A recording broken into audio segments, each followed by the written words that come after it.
una isquemia subendocárdica, la parte más interna del corazón. ¿Y por qué la parte más interna del corazón? Porque es la que tiene el mayor determinante del consumo de oxígeno. El endocardio está en contacto directo con las cámaras de alta presión, como son los ventrículos, por lo tanto necesita más oxígeno. El endocardio está en la parte más distal. Recordar que las arterias son epicárdicas, van por la superficie del corazón y dan vasos perforantes. Entonces el endocardio no tiene sangre en una parte del ciclo como es la sístole, puesto que la compresión, la contracción de las células miocárdicas suprime el flujo en este periodo del ciclo cardíaco. Entonces, por lo tanto, el endocardio es más susceptible de padecer isquemia con este tipo de problemas. La isquemia la referimos como subendocárdica o no transmural. No transmural. Entiendan por no transmural que solo es un segmento, es una parte del miocardio. No confundirla. Oiga, doctor, como frecuentemente veo en la sala, y hay isquemia subepicárdica, o sea que puede estar afectado el segmento más externo del corazón.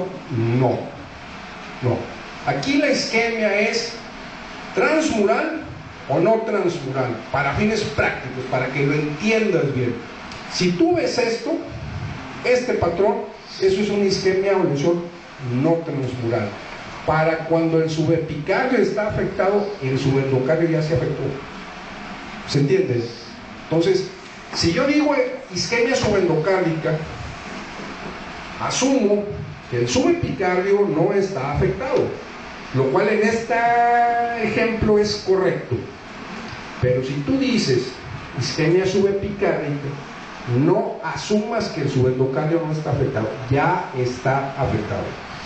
Por eso preferimos dejarnos de trabalenguas y decir, ¿tiene isquemia no transmural o tiene isquemia transmural? Que es más grave, es más grave. En este apartado que estamos explicando, esto es lo que explica a la angina, a los SICA, que hablamos como sin elevación del segmento ST. Angina inestable o el infarto propiamente dicho. ¿Cómo lo defines? Pues si hay isquemia por falta de aporte, vas a tener angina. Deberán de entender, interrogar, indagar todas las características que guarda la semiología de un dolor tipo Angor, que no es motivo de esta charla. Eso lo deben de saber perfectamente. Ustedes, para definir nosotros un SICA, es angina que tiene reciente inicio. Paciente viene contigo porque tuvo angina ayer, antier o hace una semana, o el paciente ya tenía angina, pero esas manifestaciones se han ido incrementando en el transcurso de las semanas o de los meses. Yo tenía angina al caminar 8 cuadras y ahora la tengo al caminar una cuadra, media cuadra, esfuerzos mínimos. Eso es una angina inestable por definición. O por otro lado, la parte más aparatosa, la que más les debe de llamar la atención, que tenga dolor en reposo, que el paciente sea despertado por el dolor, que el paciente esté observando la televisión y tenga dolor. ¿Por qué nos llama mucho la atención? Porque en ese momento estás teniendo angina en condiciones basales. En esta probablemente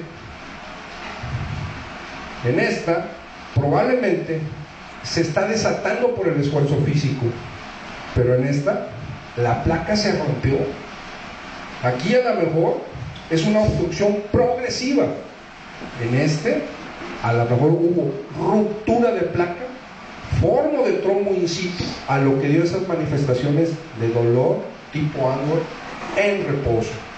Cuando reciban a estos pacientes en urgencias, ¿sí?, todos deben de ser tratados con celeridad, pero va a merecer especial atención el sujeto que te dice que tuvo angina en reposo, ¿sí? Ese es el que potencialmente, aún a la valoración inicial, puede ser más grave. Esto es lo que define un SICA. Una vez que lo defines, ¿sí? Dijimos, hay muchas causas. De hecho, la angina inestable es un grupo de pacientes altamente heterogéneos, que algunos comparten características fisiopatológicas en común.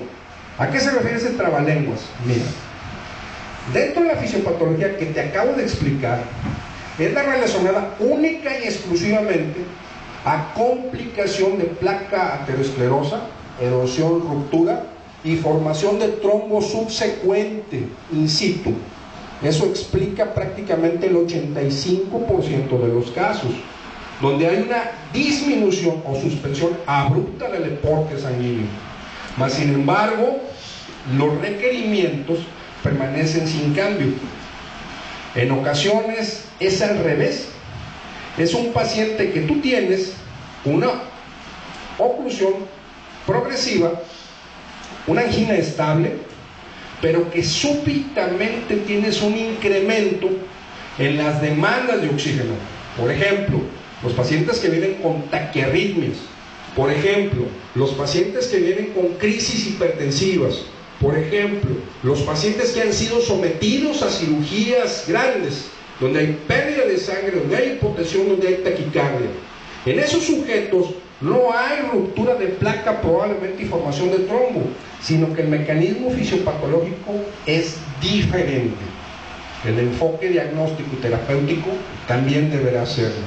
Entonces debes de entender que la gran mayoría de las anginas inestables a las que te enfrentas es por la formación de un trombo in situ producto de una placa complicada, ciertamente, pero no debes de olvidar que no es la única causa de angina inestable o de CPR.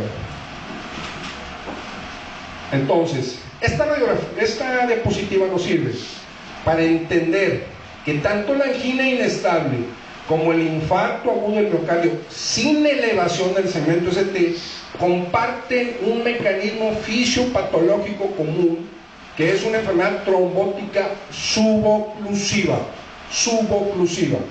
que a su vez generará una isquemia por falta de aporte, y dependiendo de la intensidad, duración y severidad de esa isquemia, generará la liberación o no de marcadores enzimáticos. Si eso ocurre, es que hubo daño en la membrana, hubo muerte de esas células y estás enfrente de un infarto agudo del miocardio sin elevación del segmento ST.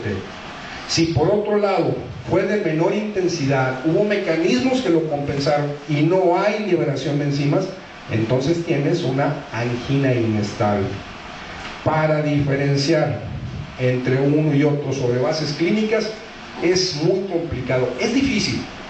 En estos sí requerimos de marcadores enzimáticos, puesto que comparten un mecanismo fisiopatológico común. Habremos de pedirlos para saber en qué espectro del ciclo nos encontramos. Aun cuando se explican en común, el infarto siempre será más grave. Cualquier infarto es más grave que una angina. Un infarto implica destrucción, muerte de células miocárdicas. Por lo tanto, la morbimortalidad es diferente. Se van a morir más en forma intrahospitalaria que los pacientes con angina inestable. Se van a complicar más. Correcto. Entonces, si bien estás enfrente de una enfermedad que al principio se parece, trata de rápidamente establecer las diferencias para que sepas, por lo tanto, qué implicaciones pronósticas tiene para tu paciente. Eso lo puedes hacer tan rápido como en las primeras 4 o 6 horas de un servicio de urgencias.